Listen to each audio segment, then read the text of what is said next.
যতই বৃষ্টি হোক না কেন গরম কিন্তু কমছে না। আর এই গরমে ঠান্ডা ঠান্ডা একেবারেই নরম তুলতুলে সেমাই ডেজার্ট কিন্তু বানিয়ে নিতে পারেন, খেতে ফাটাফাটি লাগবে।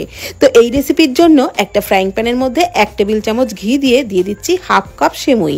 আর সেমুইটাকে আমি হাত দিয়ে একটু গুঁড়ো করে নিয়েছিলাম, তারপর লালচে করে ভেজে নামিয়ে নিলাম। আরেকটি ফ্রাইং প্যানের মধ্যে 1/3 কাপ পরিমাণে চিনি দিয়ে এইভাবে একটু চড়িয়ে চিনির ক্যারামেল বানিয়ে নিলাম। আর ক্যারামেলটাকে একটু তাড়াতাড়ি করেই কিন্তু একটা কেক টিনের মধ্যে সেট করে নিচ্ছি।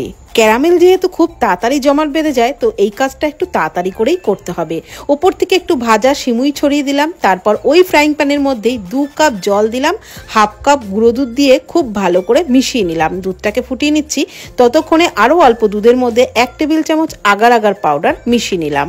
এবারে দুধ ফুটে উঠলে ওর মধ্যে দিয়ে দিলাম 1/3 কাপ পরিমাণে চিনি আর ওই ভাজা সিমুই দিয়ে ঢাকনা চাপা দিয়ে সিমুই সিদ্ধ করে নিলাম। তারপর আগার আগার পাউডারে গোলা দুধটা দিয়ে নাড়াচাড়া করে ঠিক এই রকম ঘনত্বের নামিয়ে নিলাম। আর গরম অবস্থাতেই ওই কেক টিনের মধ্যে দিয়ে একটু সেট করে নিলাম। এইবার ঠান্ডা করে ফ্রিজে রেখে পুরোপুরি ঠান্ডা করে বার করে নিলাম। একটা প্লেট চাপা দিয়ে উপর করে নিলাম।